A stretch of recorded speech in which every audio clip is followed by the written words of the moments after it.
కేదారేశ్వర వ్రతకథ. శౌనకాదిమునులతో సూతమహాముని మానవులకు సర్వసౌభాగ్యములు కలుగుజేయనదియు పార్వతీదేవి ఇప్సితార్థ సిద్ధి పొందిన వ్రతాన్ని దాన్ని సర్వులు ఆచరించే వ్రత విశిష్టతను చెబుతాను వినండి అన్నాడు. దీనిని ఆచరించిన వారికి, ఈ వ్రత మహిమను విన్నవారికి ఆయురారోగ్య ఐశ్వర్య సత్కీర్తులు లభిస్తాయి. ఈ మహత్తర వ్రతాన్ని ఎవరు 61 మార్లు చేస్తారో వారు అనుకోని గొప్ప అదృష్టాన్ని, తేజస్సును పొంది ఆఖరున శివసాయుజ్యం పొందుతారు. కులమత భేదాలు లేకుండా సర్వులు నిష్ఠతో ఈ వ్రతాన్ని ఆచరించవచ్చు అని వ్రత కథాక్రమాన్ని వివరించసాగారు. సద్గుణ శక్తి సంపన్నులకు మహామునులతో సిద్ధగంధర్వ కిన్నెర కింపురుల సాధుల తోడను వెలుగొందుతున్న కైలాస పర్వత శ్రేష్టమందు లోకనాథుడైన పరమేశ్వరుడు భవానీ సమేతుడై చతుర్ముఖుడైన బ్రహ్మాది దేవతలకు దర్శనమిచ్చెను.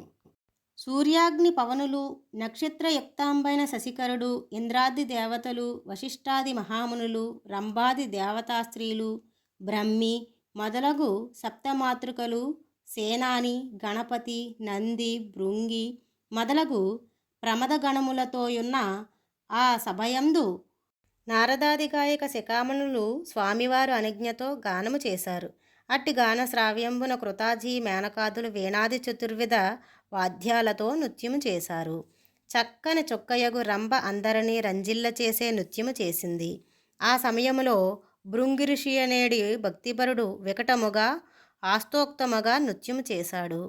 పార్వతి కైలాసపతి యొక్క పూర్వభాగము నందేడును ఆ వికట నృత్యము వలన మిక్కుటమైన ఆశయము అంతటా వ్యాపించి పర్వతగుహలంతా కలకలధ్వని కలిగింది.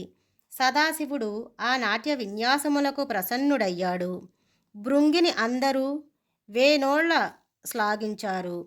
భృంగి ఋషి పార్వతీదేవిని వదిలి ఈశ్వరుని మాత్రము ప్రదక్షిణ చేశాడు.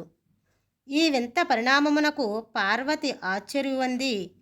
ప్రాణవల్లభ, ఈ భృంగి ఋషి నన్ను విడచి మిమ్మల్నే ప్రదక్షిణ చేశాడు, కారణమేమిటని అడగగా శివుడు, ఓ దేవి, పరమార్థ విధులకు యోగులు నీ వలన ప్రయోజనం కలగదని నన్నే నమస్కరిస్తారు అని చెప్పాడు. శివుని మాటలు విన్న పార్వతి కోపించి ఆ పతియందున్న తన శక్తిని ఆకర్షించుకొనగా ఆ స్వామి స్థితి విశిష్ట మాత్రే అయి ఉన్నాడు. సారవహీనులై వికటంగా కోపదారిగా ఉన్న ఆమెను దేవతలు ఓరడించుచున్నప్పటికీ వినిపించుకోకుండా కైలాస శ్రేణిని వదిలి సర్వశ్రేష్టమైన గౌతమి ఆశ్రమం చేరింది. పరమపూజ్యుడైన గౌతమియుడు భవానీ రాకను గమనించి, అమ్మా, నీవు వచ్చుటకు గల కారణమేమిటి అని అడుగగా, ఓ మునిశ్రేష్ఠ, ఏ వ్రతం వల్ల శంకరుని యందు గల నా దేహార్థము ప్రాప్తించును, అట్టి వ్రతం ఉపదేశించుడని పార్వతీదేవి అడిగింది. ఓ భగవతి, శ్రీ కేదారేశ్వర వ్రతమును విశిష్ట వ్రతం గలదు. ఆ వ్రతమును వల్ల నీ అభీష్ట సిద్ధి పొందగలవు. ఈ వ్రతమును భాద్రపద శుక్లాష్టమియందు పవిత్ర మనసురాలివై శుచి అయి గృహమందు ఈశాన్య భాగములో ధాన్యరాశి పోసి దాని మీద పూర్ణకుంభాన్నుంచి దానిని 21 నూలు పోగులతో చుట్టి శక్తి అనుసారం బంగారం కానీ వెండి కానీ ధనాన్ని కానీ ఉంచి గంధం పుష్ప అక్షంతల చెనర్చిన పాద ప్రక్షళనాది కృత్యములను ఆచరించి అచట కేదారేశ్వరుని ప్రతిష్ఠింపజేసి చందనాగరు కస్తూరి కుంకుమాదులను శ్రీగంధము పుష్పములను తాంబూలములను వస్త్రములను నుంచి నివేదన గావించి యథాశాస్త్ర ప్రకారముగా ధూపదీపాదులచే నర్పించి 51 సఖ్యాకంబులైన చోష్యలేహాదులను కదల పనసమాద్రి ఫలములను నైవేద్యము చేసి తాంబూలములు లొసగి స్తోత్రములు చేసి బ్రాహ్మణులకు యథాశక్తి దక్షిణ ఇచ్చి వ్రతమును లెస్సగా అనుష్ఠించి ఈశ్వరునకు మనస్తృష్టి చేసిన ఎడల ప్రీతుడై యావృషభధ్వజుడు నీవు కోరిన వరములియ్యగలడు అని చెప్పగానే కాత్యాయనియు ఎటులే అని ఆచరించెను.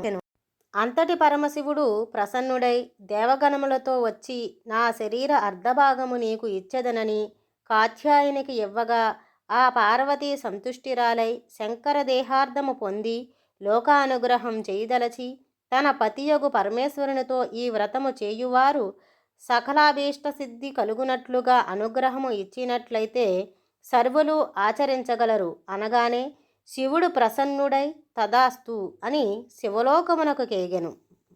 పరమశివ భక్తుడైన చిత్రాంగదుడును గంధర్వుడు ఈ వ్రత ప్రభావమును నందీకేశ్వరుని వలన తెలుసుకొని మనుష్యలోకమునకు తెలియజేయాలనే సంకల్పముతో ఉజ్జయిని పట్టణంలో గల వజ్రతంతుడను రాజుకు ఉపదేశించాడు. ఆ చక్రవర్తి యథోక్తముగా వ్రతము ఆచరించి సార్వభౌముడయ్యాడు. ఉజ్జయినిలోనే ఒక వైశ్యునికి 2 కుమార్తెలు ఉన్నారు. పుణ్యవతియు భాగవతి అని పేర్లు గల ఇద్దరూ తండ్రి దగ్గరకు వచ్చి కేదార వ్రతం చేద్దామనగానే, అమ్మా, నేను పరమదరిద్రుడను, ఆ తలంపు మానుకోండి అనగా, నీ అనుజ్ఞ మాకు పరమధనంబుగాన మాకు వ్రతం చేసే అవకాశం ఇవ్వండని అడిగారు. సరే అన్నాడు. ఆ పుత్రికలు ఒక వటవృక్షము వద్ద కూర్చుని పూజ చేశారు. వారి భక్తిభావమునకు పరమేశ్వరుడు సంతుష్టుడై సామాగ్రి ఇచ్చాడు. దానితో వ్రతం ఆచరించారు.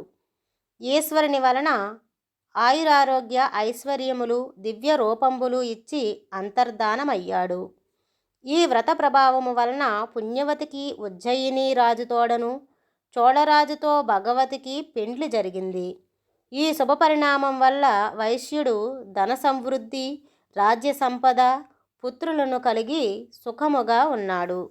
ఐశ్వర్య సంపదచే భగవతి మదమోహతురాలై గతాన్ని మరచి వ్రతము కూడా చెయ్యటం లేదు. వచ్చిన సంపద వచ్చినట్లే పోయింది. పుత్రునితో అడవుల పాలయ్యింది. బోయవాని దగ్గరకు చేరింది. తన కుమారునితో ఉజ్జయిని రాజు భార్య పుణ్యవతి నాకు అక్క, నీవు అక్కడకు వెళ్ళి మన సంగతి చెప్పి కేదార వ్రతం ఆచరించుటకు ధనము తీసుకొని రా అని చెప్పింది. కుమారుడు ఉజ్జయినికి వెళ్ళి పెద్ద తల్లితో జరిగిన కష్టములన్నీ వివరించాడు. పుణ్యవతి అతనికి విస్తారముగా ధనము ఇచ్చింది. ధనము తీసుకువస్తుండగా అదృశ్య రూపమున దేవుడు ధనము అపహరించాడు. మరలా వచ్చి కొంత ధనం తీసుకొని వస్తుండగా మరలా ధనం పోయింది. ధనము పోయినందుకు చింతిస్తున్న వానితో ఈశ్వరుడు అదృశ్యుడై, ఓ చిన్నవాడా, వ్రతభ్రష్టులు ఈ ధనము గ్రహింపకూడదు, దీనివల్ల ఫలితం ఉండదు అన్న మాటలు వినిపించాయి. ఉజ్జయినికి పోయి పెద్ద తల్లితో ఈ విషయం చెప్పాడు. పుణ్యవతి ఆలోచించి ఇదంతా కేదారుని ప్రభావమేనని పిల్లవాని చేత వ్రతం చేయించి తన చెల్లెలు కూడా వ్రతం చేయుటకు ధనము ఇచ్చి పంపింది. ఆ వ్రత ప్రభావము వలన మార్గములో పోయిన ధనము తిరిగి వచ్చింది.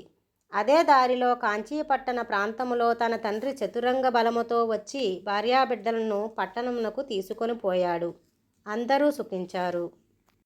ఎవరైనా యథోక్త ప్రకారం నీ వ్రతమహాత్మ్యమును భక్తియుక్తులై వినినా చదివినా అట్టి వారులకు శ్రీ మహాదేవుని అనుగ్రహం వల్ల ఆయురారోగ్య ప్రాప్తి, కీర్తి, సుఖ సంపదలతో శివసాయుధ్యము పొందుతారని గౌతముడు చెప్పాడు. సూతుడు శౌనకాదులకు చెప్పినట్లుగా శ్రీ వ్యాసభగవానుడు స్కాంద పురాణములో వివరించాడు. కేదారేశ్వర వ్రత కథ సంపూర్ణం. సర్వం శ్రీకృష్ణార్పణమస్తు. సర్వే జనా సుఖినో భవంతు.